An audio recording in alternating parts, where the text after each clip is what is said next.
Hello, it's George and welcome to George Basics. In this video I want to show you guys how to add Q&A into your TikTok account. First of all, open TikTok and click me, and then click the three dots and click manage account. Now you should switch to pro account. Click creator, confirm, choose one of them, choose gender, click.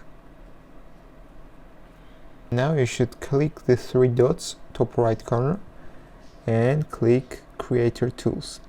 Here you should click Q&A and click turn on Q&A. So you see Q&A is turned on. Now you see Q&A down below to your bio, and when you open it you can see the questions that are asked and you can answer them. Thank you for watching. If you liked my video, you can click the like button and you can subscribe.